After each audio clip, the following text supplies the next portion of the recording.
Episode 152. Late night internet marketing. This week on the Late Night Internet Marketing Podcast, we try to figure out, hey man, what's the score?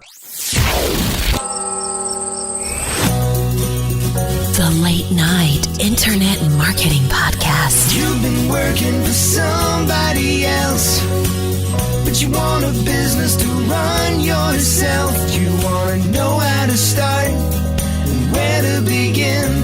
Can you get out your comfort zone, my friend? Yes, you can do it right when it's late at night. At the end of the day, your dreams burning inside. So keep it up and you will find that you're building your business one night at a time. And now, broadcasting late at night from a little studio in the big state of Texas, your host, Mark Mason. Hey, I hope you're doing fantastic today. My name is Mark Mason, and I am coming to you live and in full Technicolor. Well, not exactly full Technicolor. See, when I was a kid, there was this whole transition from black and white television to color television, and there was Technicolor, but that's a whole another story for another podcast. I'm coming to you from the little studio in Dallas, Texas. I hope you are having an absolutely fantastic week. And I want to pose a question for you this week, and that is, why are sports so successful in the world, and particularly in the United States? At least from my perspective, particularly in the United States, we are sports crazed. Now, certainly in the rest of the world, there's soccer mania, football mania, if you will, everywhere else in the world. Baseball's incredibly popular in certain parts of Asia. All of these sports, cricket in India, incredibly popular. All of these sports, why are they so popular? Is it because we enjoy seeing man's triumph over adversity? Is there some deep philosophical meaning? Is it because of some genetics where we feel like we have to be in conflict all the time? Is it because we like to sit around and drink beer and watch other people work hard? That, in my case, that might actually be true. But no, I really think it comes down to a very, very simple thing. At least in my nature, my observations of my own personality, when I turn them out onto the world, what I see is that people love sports because there are winners and losers. And the way we get to that is that we keep score. In fact, that whole thing that we keep score and we decide whether we're winning or losing, or whether our team is winning or losing, comes from the fact that there is a score to each and every game. If somebody asks you about last weekend's Dallas Cowboys game, the thing they really want to know is, what was the score? It is a fundamental piece of our educational system, because that's based on score, of the sports that we play, of the elections that we have. Everybody is always interested in the score. And Wall Street, of course, that's, ground zero for scores, right? Everybody's scored on their profit and loss, on their future sales projections, on how they're doing in the marketplace. The stock market is basically one big score. Our whole life revolves around these ideas of winning and losing, and what is the score. And so, our whole life revolves around that. But the question, if I asked you what your score was for your life, what would you tell me? I mean, probably if you're like me, you would say something about how your life is going. You're generally doing well. Or maybe you might tell me that you're doing great because you have a certain amount of money. You've boiled the score for your life down to a financial scorecard. Or maybe you would tell me that your score has something to do with your health. Maybe you're keeping score with your blood pressure or your weight or the number of followers that you have on social media. Maybe that's how you keep score in your life. It turns out you might not even realize that you're keeping these scoreboarded tallies in your life that kind of give you a feeling for whether you're winning or losing at life. Well, I would submit to you something that I've been doing for the last couple of years is trying to understand what the score is for my life. And right now there's a free tool available that is offered by Michael Hyatt that does just that. It's this LifeScore tool. And you may have seen him talking about it recently. This is one of the free tools that he offers around the time that he starts talking about his very famous goal setting package that he offers every year called Best Year Ever. And the premise of this idea of scoring your life is if you don't really understand where you're being successful in your life, if you haven't broken down and analyzed sort of where you are in your life, what's working for you, what's not working for you, where are you doing well, and where do you really need to work, it's really difficult to set really good goals for yourself. So at the end of this, I'm going to encourage you to go take advantage of this free tool that Michael offers. If it's still up and running, you can find it at latenightim.com/LifeScore. And there'll be a link to that in the show notes. But again, it's latenightim.com/LifeScore. But even without this tool, I think it's a great tool. I think, we can kind of talk through the ideas because I think what we want to avoid as entrepreneurs and as just people on planet Earth is these situations where we get locked up and focused on one particular part of our score. Like for us, for you and me and everyone listening to this podcast, you may be locked up around some of the scores that have to do with your internet business. Like how much money did you make last month? Or how many email subscribers do you have? Or how many Twitter followers do you have? Or something like that. How many copies of your course did you sell last month?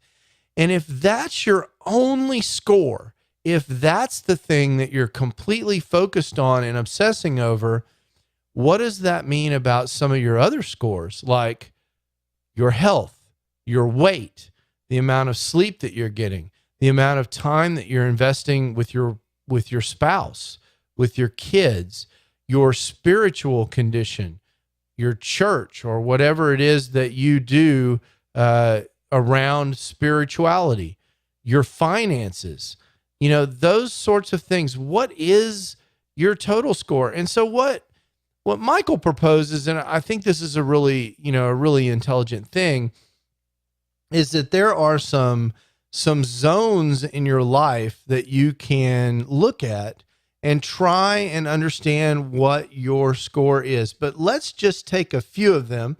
I'm not going to break down Michael's entire tool. If you want to see the whole thing that Michael's worked so hard on, I think you can go to latenightim.com/LifeScore. But let's just think about a couple of things that probably make sense for you. The first thing is, how are things going in your business? After all, this is late night internet marketing. We're talking about business.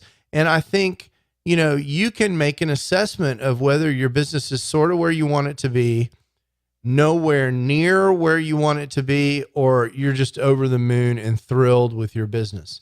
And I think, if you're not quite where you want to be, or you're way off track from where you think you need to be, I think the next logical step for you in the end of 2017 and 2018 is to set some goals around your business and go and try and achieve them in 2018 and have those goals be appropriate for your score in your business, however it is that you're deciding to keep that score. I mean, maybe the way you keep score in your business, one of the things that I like to sort of loosely keep score on is how many people did you help in your business this month? But I think most of us are probably thinking about that magical $10,000 a month or $100,000 a month or wherever you are with your business. You're thinking about that in that terms. And if you're not where you want to be, there's a reason. There are reasons for that, and there are actions that you can try and take in 2018 to try and make that happen. The trap is, if that's the only thing that you're focused on, what does that say about other things that may be very important to you? For example, your marital situation.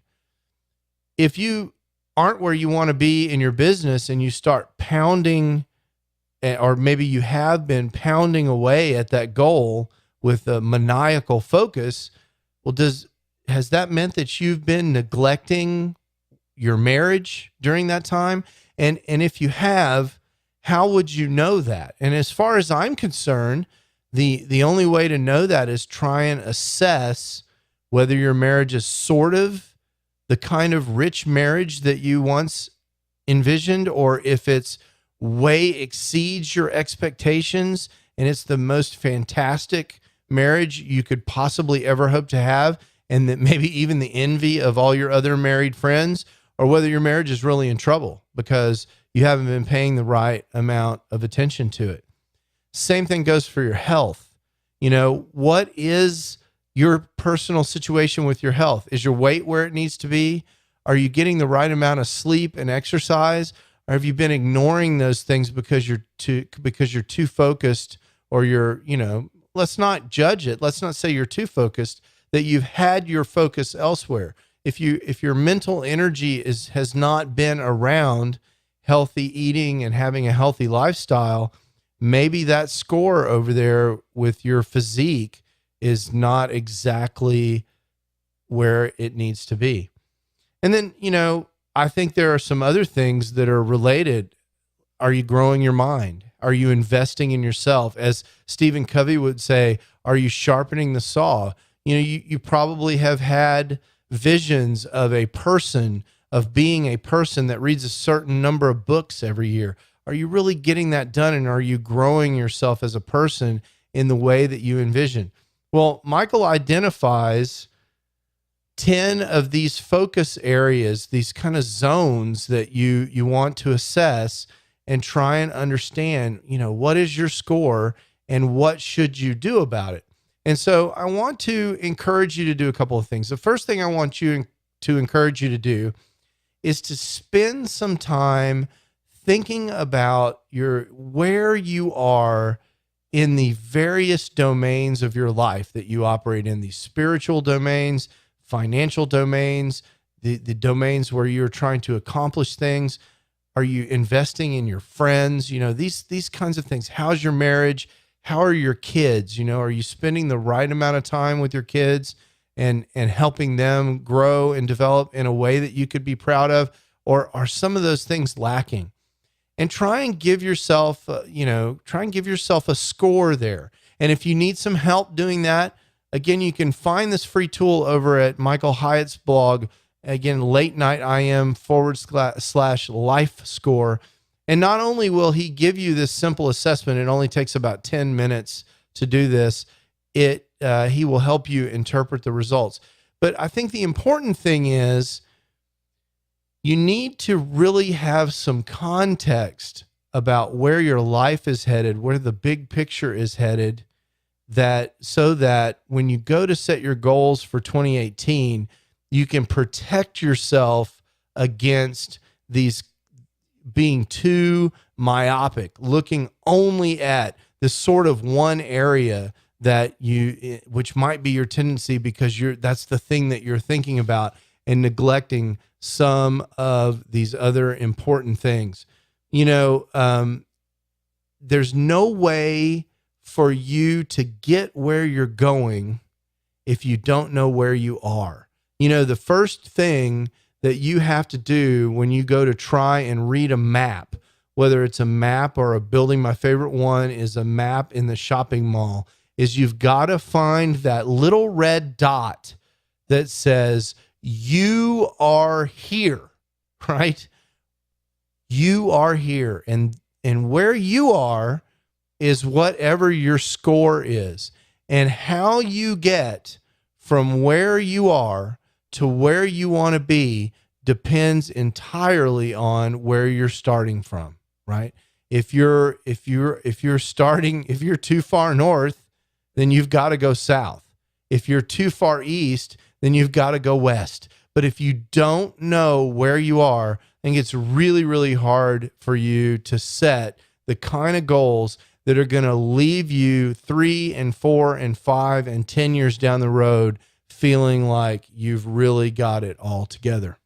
All right, so let's recap. The action for this podcast episode, go to the show notes at latenightim.com/152, or just go directly to latenightim.com/LifeScore.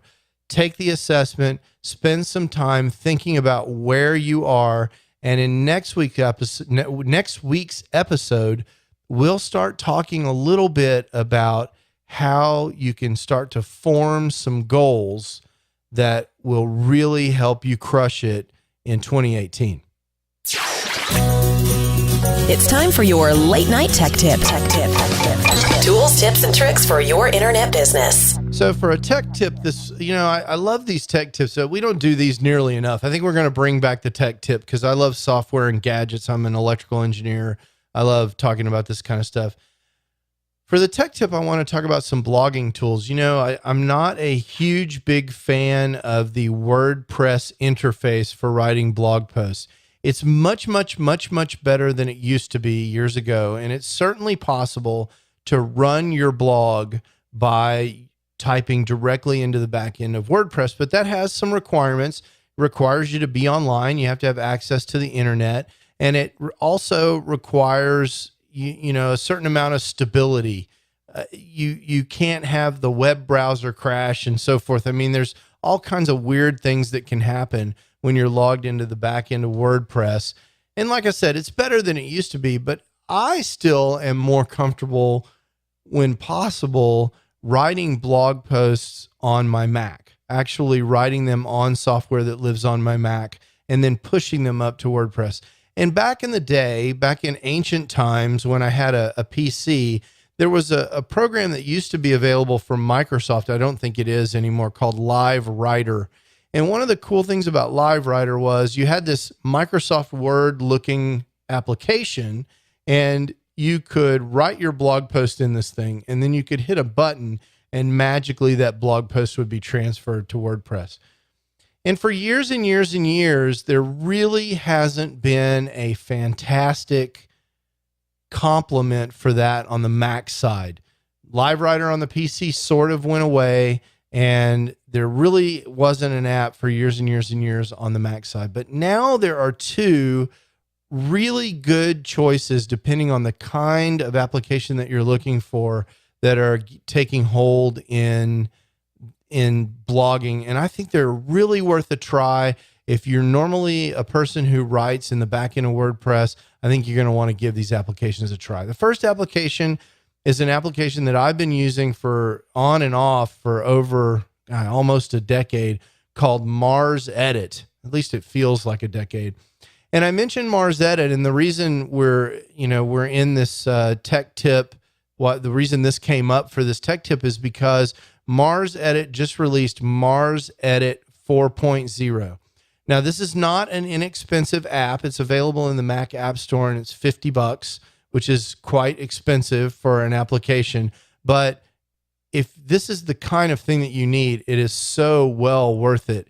It allows you to edit locally on your machine, configure most of everything that you need to configure for your WordPress blog post, and then when you're satisfied with the way it looks on your machine, hit a button and publish it to WordPress. It works in offline modes.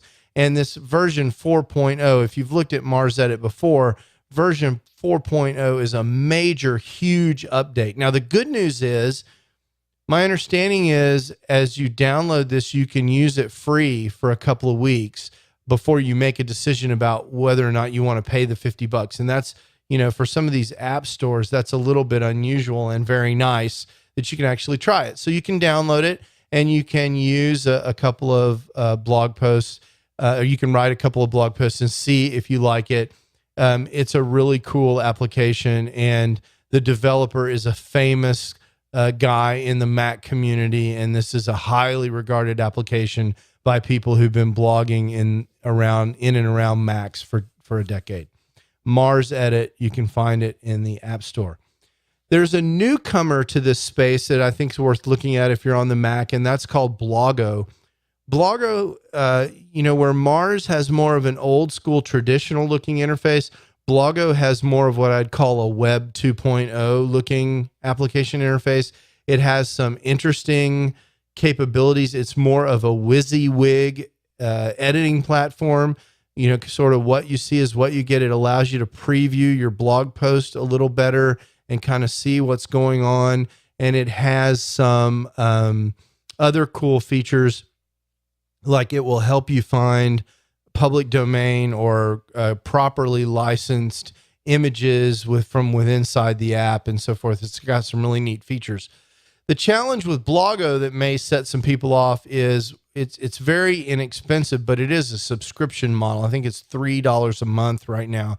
And so Blogo, which I think has a little sexier user interface, it's a newcomer to the space, and your mileage is going to vary a little bit with that. You have to try that out and see what you think about Blogo.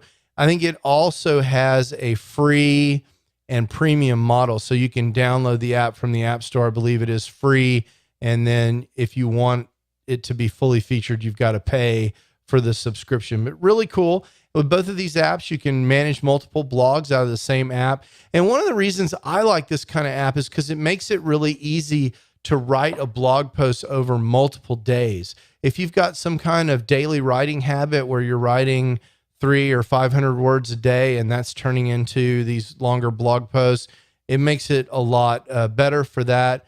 And so I really like it for that reason. Also, with these apps, you get more of the sort of native keyboard behavior that you would expect when you were writing in something like Microsoft Word or BB Edit or some other kind of application that was native to the Mac. So I really like both of those. Again, it's Mars Edit and Blogo, and I recommend that you give both of those a try. Let me know what you think in the show notes, latenightim.com/152.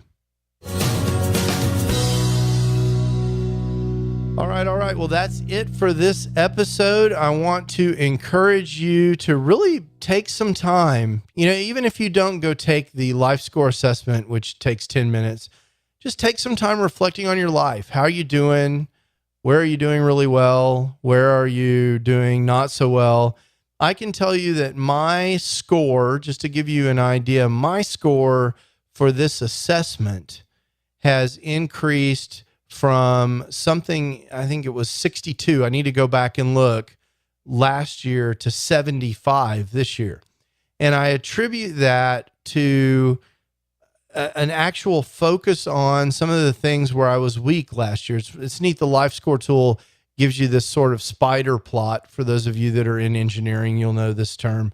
But it's kind of like a radar screen looking thing, and it really shows you where you need to go work. And I've been working on some of those areas, and the scores are higher this year. Like I was saying in the introduction to this episode, when you keep score, you pay attention. We do better on things that we're measuring. That's part of human nature. And so I encourage you, however you decide to assess your situation in life, that you spend some time doing this week and doing that this week. And then next week, we'll spend some time talking about how we might go and improve that stuff in 2018. Until next time, I hope you have an absolutely fantastic week. This is Mark Mason from Late Night Internet Marketing, and I'll talk to you soon.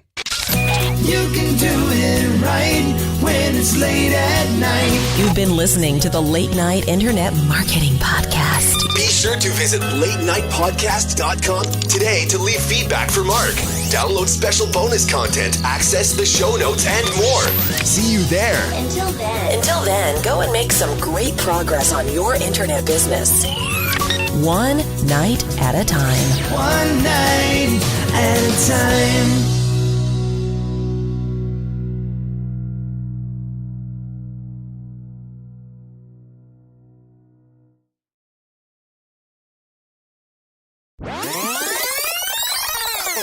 So I'm super excited. We got all our Christmas lights up. Oh my gosh. So I pay a guy to get on my roof. I have a pretty high 2-story roof, and it's not that it's so high. I'm not afraid of heights. It's pretty high, but I'm not afraid of the height. What I'm afraid of is the pitch of the roof. The roof is really steep.